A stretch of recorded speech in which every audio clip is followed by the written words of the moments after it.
to my channel and welcome to today's video. Today's video is going to be my November reading stats and wrap up for the books that I read in the second half of November. So I had a really good reading month in November. I had quite a few 5 stars, particularly towards the end of the month, and I'm really happy with what I did manage to read in November. And yeah, we're just going to dive straight into the stats. As always, I like to keep a track of my reading stats. I find it quite interesting to look back on and definitely compare like year to year and also month to month as well. It's really interesting to kind of look back on, I think, at the end of the year. And I will be doing a kind of yearly reading stats video as well. But let's dive into the stats for November. So in November, I read a total of 21 books, which is slightly less than October, but in October I did read quite a lot of novellas, so that's why I was able to read so much in October. I read a lot more full-length novels in November, and I break that down into different subgenres. So I read 5 contemporary romances, 2 small town romances, 2 mystery thrillers, 2 horror, 8 fantasy, 1 novella and 1 non-fiction. And I read 12 physical books, 7 audiobooks and 2 ebooks.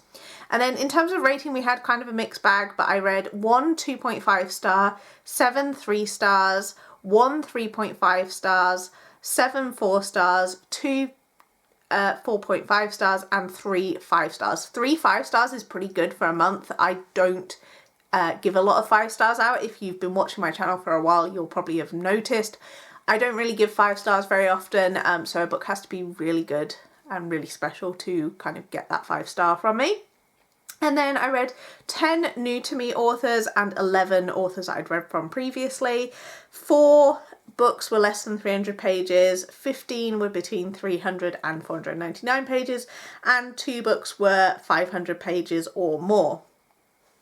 So mainly in that 300 to 499 category, that's where the most of my books were read, and that's fairly average as well. Some months I have read a few more in the 500 plus category because I've been reading some more fantasy, but that's kind of average. So let's dive into the books I read. So the first one is called The God of the Woods by Liz Moore, and this one I listened to on audio, and this one came out last year and was the Goodreads choice winner for the mystery thriller category in 2024.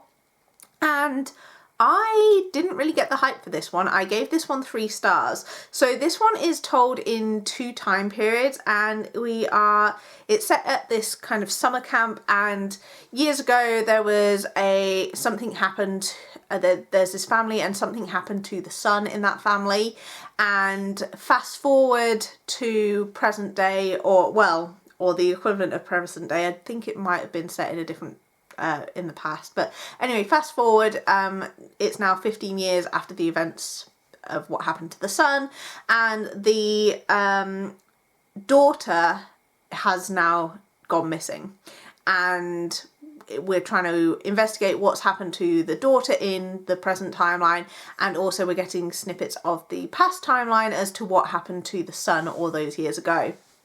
And I thought that this was fine, like there wasn't anything inherently wrong with it, but overall it was just a very mediocre mystery to me. I didn't feel fully engaged with the story, and I didn't feel shocked by anything that happened. It's definitely a slower moving mystery. It's not, I would say it's more of a mystery than a thriller in terms of the story moved quite slowly. It wasn't really a lot of shocking reveals or anything like that.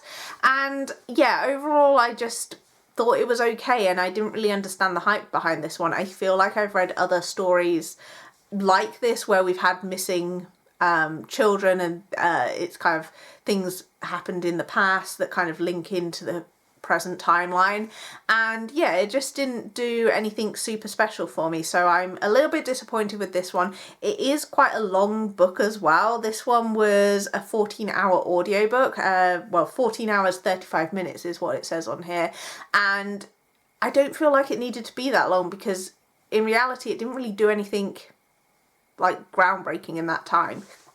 So yeah, a 3-star for me, one that I won't really probably think about again, even now. Kind of, it's obviously a few weeks since I read it and I don't remember like a ton about it. Like I remember the basic like premise of it and the basic plot lines of it, but any kind of like little subplot things I don't remember. So yeah, it was okay. I wouldn't necessarily recommend it if you are someone that has read a lot of mystery thrillers.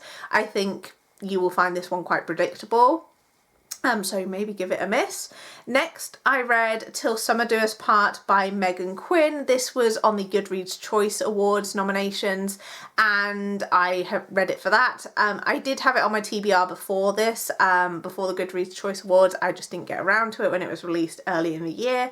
And I really loved this one. I gave it 5 stars. I'm really glad that I did pick this one up. It's definitely got a summery feel to it, so you may want to save it until next year, but I didn't have too much of an issue reading it at this time of year. But we are following Scotty and Wilder. I had to look up their names because I forgot. But basically Scotty works at this company which is full of mainly guys, and there is also the boss who is a female, but it's majority guys that she works with, and everyone is all coupled up and is all happy. They're all married or in long-term relationships, but Scotty is not, and she has recently got divorced, so she is no longer married. And whilst they're in a meeting, they are talking about what they're going to be doing at the weekend, and obviously her colleagues are talking about doing things with their partners, doing coupley things, and she feels a little bit jealous and a little bit left out. So when she is asked what she's doing, she tells them that she's going antique shopping with her husband, and they are all really surprised because they're like, oh, we didn't know you were married. And she's like, oh yes, I'm married. And her boss pulls her to one side because they kind of one of her colleagues accuses Scotty of making up the husband. He's like, I don't believe you have a husband. I think you've made that up. And she, instead of like admitting like, oh yeah, I have made it up, she kind of double downs on the lie and says that, oh, I haven't really talked about it because we've been having marriage problems, hoping that that'll be kind of the end of it. But her boss pulls her out of the meeting and pulls her to one side because her husband is a marriage counsellor, and she offers for her husband to do marriage counselling sessions with Scotty and her husband. And obviously Scotty has no choice but to agree, and she basically needs a fake husband to go to these marriage counselling sessions. Enter Wilder, who is her friend's brother. And they go to these marriage counselling sessions, and basically they kind of role play the situation, and he just kind of takes it off, completely off the scale with like the elaborate stories that he tells. And they get invited to this like couples retreat, which the marriage counsellor hosts, and all of her colleagues go each year, and it's basically they have to keep up this lie of that, pretending that they're married and pretending that they have marriage problems. And throughout it, obviously they are they get tasked to do different things as part of the marriage counselling process. And they do slowly fall in love whilst they're away at this retreat. This one was so much fun. If you have read any Megan Quinn books, you will know that she writes romantic comedies. I find her books really amusing. I like her sense of humour. I think her sense of humour works really well for me. Sometimes humour in books doesn't always work, but Megan Quinn's does work for me. And I had a really great time reading this. This was so much fun. Megan Quinn does write spicy books as well, so if you don't like spicy romances, I wouldn't recommend Megan Quinn, but if you're not bothered by that, you definitely pick this one up. It was so much fun, and I am really wanting to pick up more of her books. I've read a few of them in the past and I've really enjoyed them, but the thing that puts me off is her books are very long, sometimes a little bit too long. That's my only kind of critique, is that this one could could have been a bit shorter, but I did still really enjoy it and I would highly recommend it. It was such a fun read, and I had a great time with it. And I was reading it in the evening because I read it on my Kindle because it's available on Kindle Unlimited, and I was really looking forward to kind of getting home and sitting with my Kindle and getting through this, and that doesn't happen an awful lot, so when it does, you know, it's a good read. So yeah, 100% recommend that one. Then I read Princess of Blood by Sarah Hawley. This is book 2 in the Shards of Magic series, and I enjoyed this one. This is obviously a sequel and I gave it 4 stars. So I can't go too much into the plot of this one because it is obviously a sequel to the first book, which is called Servant of Earth. I don't know why I was thinking Heaven. Servant of Earth is the first one, and this is a fae romance, and our main character, whose name is Kenna, at the end of the first book, there is a lot of things that happen, and I don't know how to explain it without spoiling it, but something happens there's 2 main things that happen at the end of the first book, which obviously changed the landscape of the world. And Kenna originally started out as human. I feel like that's a spoiler. I might put a spoiler screen on screen because I didn't mean to let that slip, but Kenna is human, and she gets brought into the Fae world in the first book, and there is a king who is not the nicest of kings, and there's a lot of negative stuff that goes on in this world. And at the end of the first book, there is 2 events that happen, which if you've read you will not understand, and the second book picks up very much where that book leaves off. Now, because of the events of the first book, this second book, there is a lot more politics involved, and I don't know how to explain it without spoiling it, but basically something happened at the end of the first book which has left a lot of political unrest in the world, and there's different people going after the power basically, and Kenna is also dealing with the revelation of what she discovered about her identity at the end of the first book. And I like this one, and I thought it was a good sequel. I'm definitely interested to see where the third book goes, because this book was very heavy on the politics and the different people vying for power in this sequel, and that got a little bit boring in places, because I do like reading romance, and I would say if you're going into this series wanting a romance, there is a romance subplot to it, but it is not the main focus. I feel like this one definitely focused more on the politics and the world, and different subplots rather than the romance. The romance is very much a subplot that is kind of going on in the background but is not the main focus. I feel like maybe in the third book we might get to see more romance develop, and I'm definitely interested to see how that progresses. And yeah, I'm looking forward to the next book. I don't know how many books in total there is going to be in this series, but overall I had a good time with it, and I would definitely recommend picking up this series. Next, I listened to The Final Girl Support Group by Grady Hendrix, and I thought this one was okay. This was a 3-star read for me. It's not my favourite from Grady Hendrix. I think that he has definitely written better books, but basically this story takes on the premise of, in horror films, there is always the final girl, the one who is left standing, who survives everything. And this kind of follows what happens to the final girls once they have survived. Because in obviously films, the film ends and we've got that one survivor, but we don't see what happens to them. And this kind of follows what happens to them after they've survived something traumatic, how they get on with their lives. I thought this was fine, but again, a bit like the Gods of the Woods, I feel like it was fine in the moment, but not super memorable. And it's not one that I have will definitely think about in the future. I think I've read better from Grady Hendrix. He's an author that I've read a few of his books from now, and I thought that they've been okay, but I wouldn't say that I necessarily understand the hype. I think his books are quite average in my opinion, but I do continue to pick them up because I keep hoping that I'll find one that I absolutely love. But yeah, this one was just okay for me. And then I read King of Envy by Ana Huang. I finally got to this. This came out in April. It's been on my shelf for that amount of time. And what really pushed me to read this was the Goodreads Choice Awards. I wanted to read as many of the nominations as I could, and I will be reading all of them at some point, but I wanted to try and read as many of the nominations before voting finished so I could kind of cast my vote, you know, having read as many as I possibly could.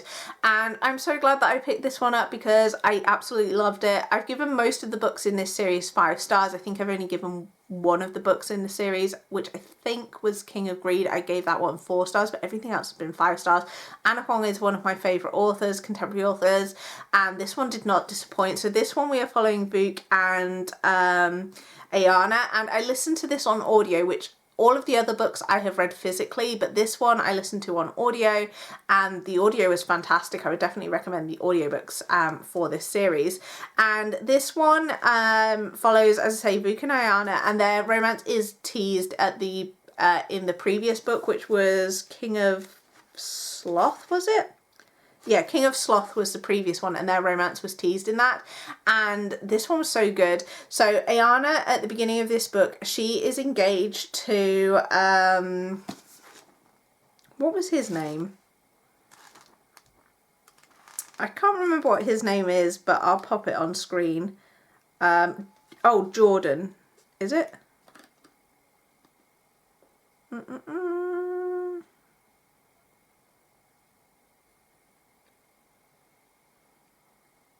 Yes, I think it was Jordan. And Ayana and Jordan are engaged, but it is definitely an engagement of convenience. Jordan needs a wife in order to inherit from his grandmother. She's not yet passed away, but he needs to have been married for so long in order to inherit. Otherwise, his inheritance will get donated to charity or something like that. And Ayana needs to marry someone wealthy so that she can buy herself out of the modelling contract that she's in. And so they have this kind of arrangement that they are going to get married, and the marriage is going to be, I think, for 5 years, and after that they'll get divorced, and Ayana will get a big payment from Jordan because he will have his inheritance. So it's very much a marriage of convenience, but Vuk, who is Jordan's one of Jordan's best friends, is attracted to Ayana, and there is definitely a sexual tension between them throughout the book because obviously she is engaged, but Vuk doesn't know that Ayana's engagement is fake. So he has troubled feelings about the fact that he is attracted to his best friend's fiance. And Vuk is very much a mysterious guy. He's been involved in things in the past that are not 100% legal, and yeah, he's definitely got a dark past, and he doesn't speak, and he is also scarred because he got injured in a fire. And I just absolutely love the romance between these two. I love the slow burn in this romance, and the sexual tension between them throughout the whole book, because it's so slow burn. You are just kind of waiting for these two to get together, because you obviously know it's going to happen because it's a romance, and you just are waiting and waiting, and the way it's built up is so good. I really love this one. I know some people didn't like the fact that Ayana was engaged and obviously was still quite obviously attracted to Vuk, but because it was a fake engagement, I didn't have too much of a problem with it, but I know some people did have an issue with it. And yeah, I just absolutely loved it. I cannot say anything bad about it, to be honest. The only thing with Ana Huang's books, and that is what kind of made me delay reading it, is because they're so long. But I did fly through this, and the audiobook is 100% the way to go. I had a great time with it, and I think maybe for the next 2 books I might consider getting the audiobooks, because I had a really good time with the audio. But yeah, really love this one, and if you haven't for any reason picked up this series yet, please do, because it is one of my favourite series. This and the Twisted series. Her first series, whichever that was called,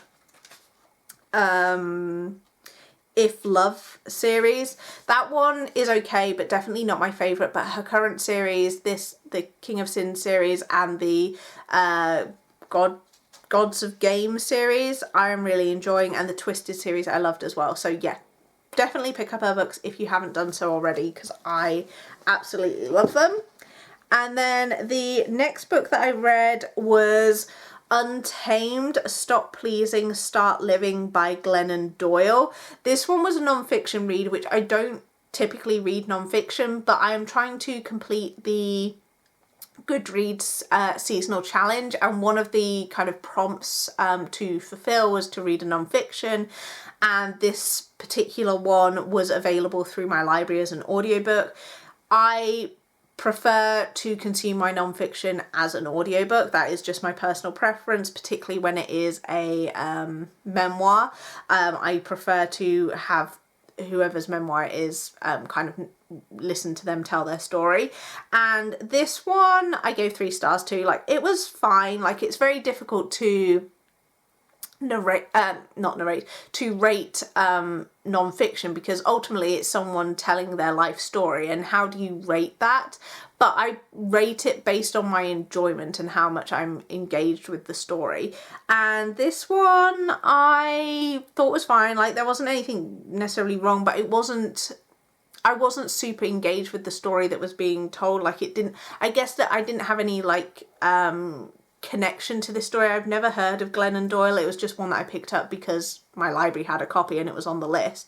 And this one, she talks about her kind of discovering herself so she got married and had children, and then she fell in love with a woman, and she kind of discusses what that was like, and how obviously she had to end her marriage, and what effect that had on her kids, and how she thought about herself, because obviously for the majority of her life she'd always been attracted to men, she'd never been attracted to a woman before, and how that kind of impacted on her. And there's a lot of other stories that she tells, like from her past and things like that. So I mean, it was an interesting read, but as I say, because the thing with memoirs is sometimes either it's told in a way that's really engaging, or there is something that kind of connects you to that person. Like, maybe it's a celebrity that you've always followed and you're just interested in their life, like the Kelly Bishop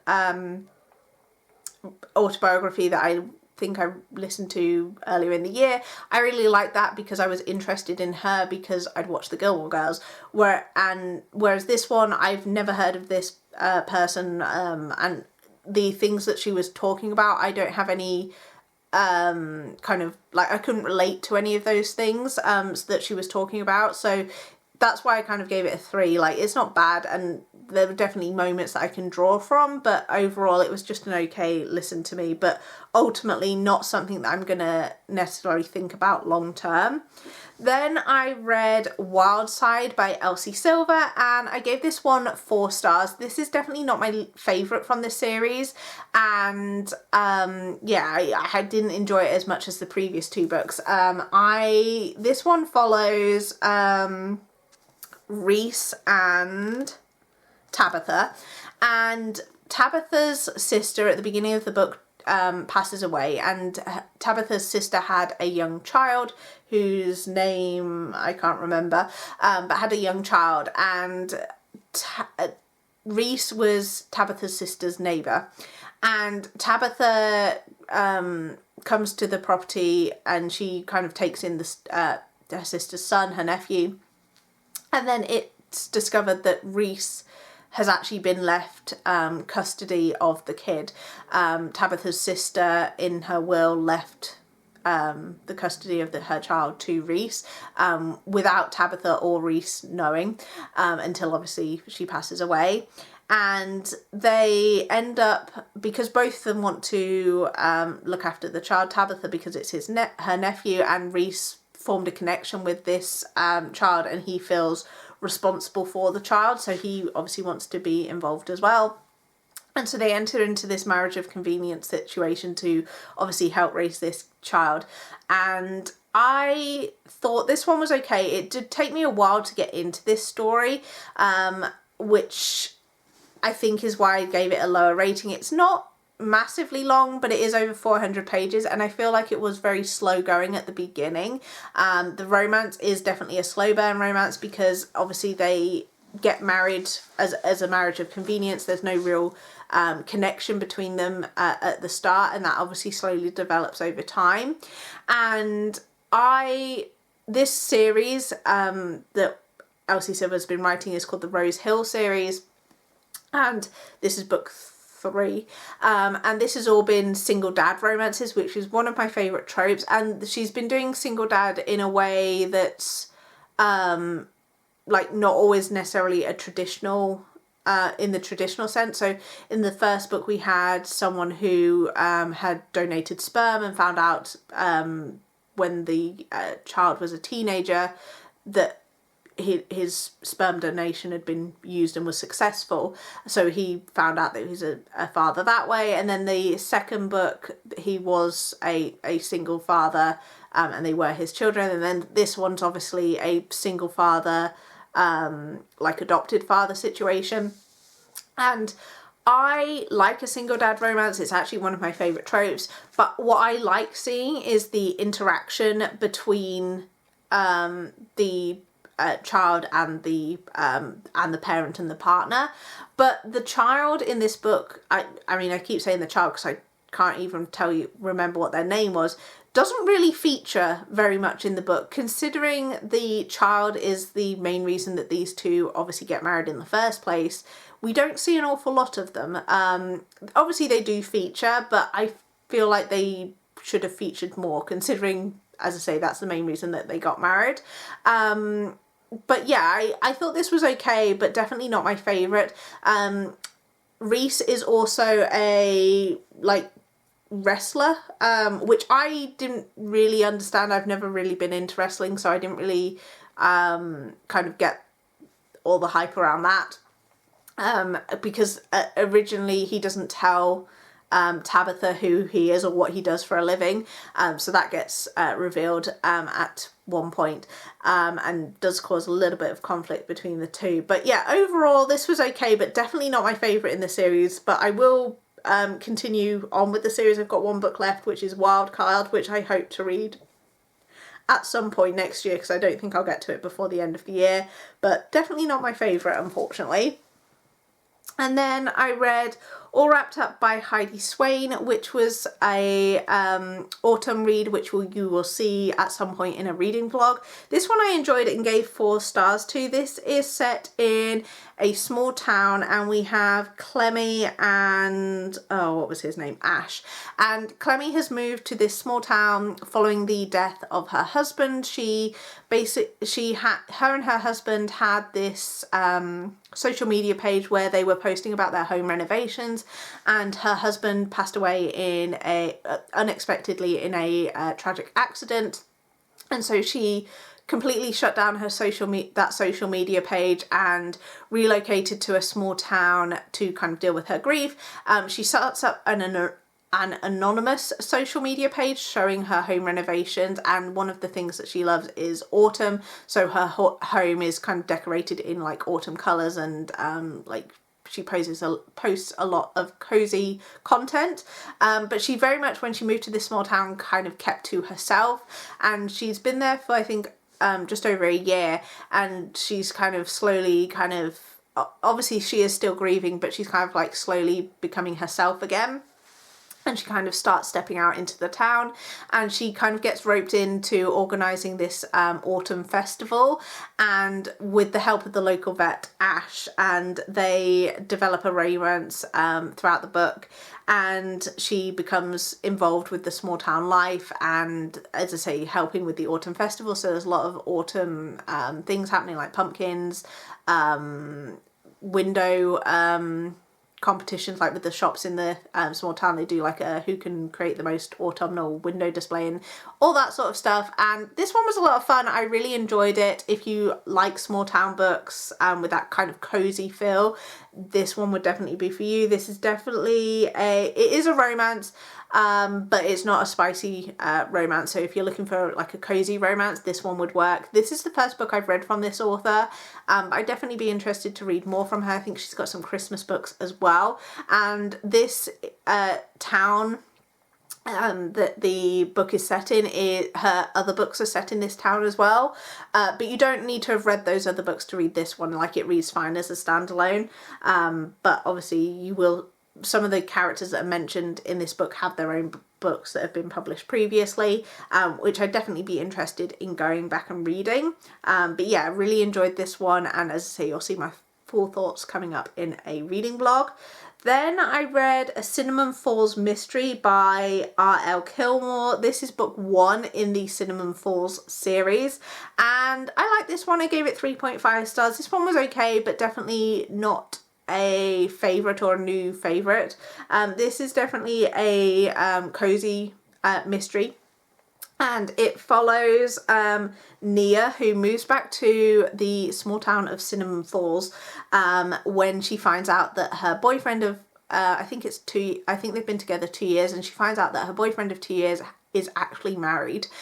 So she runs back to her small town, and there she kind of rekindles a little bit of a romance between her and Jesse. And I will say this is definitely a mystery first and a romance. I wouldn't even say a romance second. Like, the romance is way, way down the list of plot points, but there is a romance in here. But this is predominantly a mystery. And she moves back to this small town. Her and Jesse have they had a relationship in the past, and they start to rekindle that.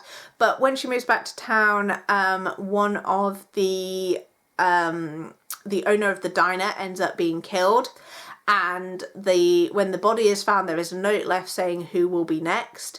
And the owner of the diner is the mother of Nia's childhood best friend who died, who committed suicide when they were younger, and the two do link at towards the end. When it's revealed they are linked, and Nia starts to investigate what's going on, and obviously we go from there. And there is other people that end up being killed as well, and the story progresses.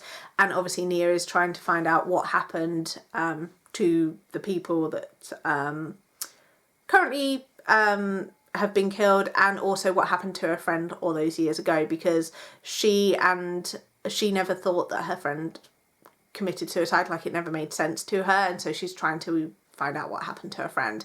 I thought this one was okay. The mystery was engaging. I was engaged with the story, but I do feel like the actual outcome was quite mediocre. Like, it was very predictable. And I wasn't necessarily shocked by the reveal. There were some of the other complaints that I had is my first thing that I noticed within the first 100, maybe not quite 100 pages, but the first kind of portion of this book, the word cinnamon was used so many times. There were, obviously the town is called Cinnamon Falls, so that's obviously mentioned a lot, but there's so many like cinnamon themed things, like cinnamon buns, cinnamon ice cream, so many cinnamon things, and I did feel that it felt a little bit repetitive. I didn't think that it necessarily needed to mention cinnamon so many times, and also I feel that there were errors in the editing, because at one point the main character Nia goes shopping with her friend. I can't remember what her name was, but the name that is used was the name of the friend that was dead, which was a little bit confusing. I had to reread it a few times. I was like, oh, I think they've just put the wrong name in. But so that was another little thing. But overall, I did enjoy it. This one definitely has a lot of autumnal vibes. There's obviously, again, pumpkin carving, obviously autumnal baked goods, apple bobbing. They have like a fall festival with like a for like a cinnamon king and queen, which I think is quite popular with these autumnal festivals that I see in like films and TV shows and books and things. That seems to be like a big thing that seems to happen. It's not something that really happens over here, I don't feel like, in the UK, but it seems like quite a popular American thing, which is interesting. And yeah, I'm definitely interested to check out the next book in this series. I definitely didn't hate it. It's definitely a cozy, quick read, and so I'm interested to check out the next book. The next book seems to be, I can't remember what the next book's going to be called actually. I think the title has been revealed. It's called Death at Daffodil Inn, and it comes out at some point next year. And this one is going to follow, I think it's Nia's friend and someone else from the small town that we are introduced to in this book. And I guess they're going to have a little bit of a romance as well. And then they're going to be the ones that like solve the murders. So definitely interested to check these out. I love the covers.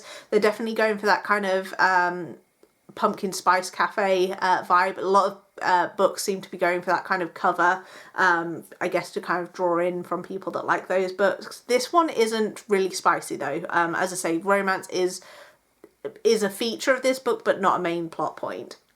And then the last book that I finished the month on was Road Trip with a Vampire by Jenna Levine, and this is book 3 in the My Vampire series, and I gave this one 3 stars. Like, it was okay, but nothing really amazing.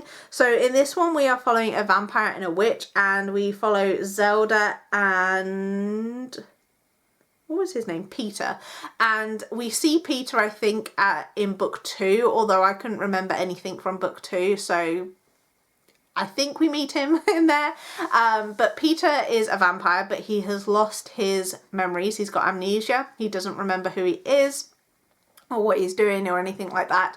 And Reggie, who is the vampire in book 2, sends him to his friend Zelda because he thinks that Zelda might be able to help him. And they have this attraction right from the offset, and they decide to go on this road trip to, because Peter has these journals of places that he's been, but he obviously doesn't remember them, and they think if they go on this road trip and go to these places, he might start to remember these places. It might jog something in his memory. So they go on this road trip, and they get together quite quickly in the road trip. I was expecting it to be a bit more of a slow burn in terms of they're going on the road trip. I was expecting the sexual tension to build throughout the road trip, but they get together quite quickly. And I feel like what ends up happening, and when he gains his memories, I feel like it's not really a surprise. Throughout the story, we are also getting snippets of his past, so we kind of already know from the snippets where it's going. He, in his past, was kind of like a hired vampire. People would hire him to perform various tasks, some of them not 100% legal. Some of them involved like intimidating and killing people, but what he liked doing the most was kind of breaking into things. And so one of the tasks that he was most recently hired for was to unlock a witch's chest. And he doesn't know what was in the chest, and it's quite obvious as soon as it's mentioned that it's like a witch's chest. It's like, oh, this is going to be Zelda's chest, and that's going to connect the two. And the reveal and the conflict that happened was not surprising to me. So overall, this was an okay book. As a whole, I would say this series was fine. I didn't hate it, but it was just an okay read for me, and I feel like the stories within this series were okay, but not ultimately super memorable. So I'm not sure if I would necessarily pick up anything else from this author. I'm interested to see what they may do next, but I'll be checking them out with caution. So they are all of the books that I read in the second half of November. Let me know what your favourite book was of November. I think mine would, it's hard to pick because I had 3 5-stars. Mine would either be the Megan Quinn book or King of Envy. What was the other book that I gave 5 stars to? Oh, A Court of Mist and Fury. I think probably King of Envy, because I just love Anna Huang's books so much, and I had a great time with that. But Any 5-star book is a favourite in my view, but let me know what your favourite was, and I will see you in my next video.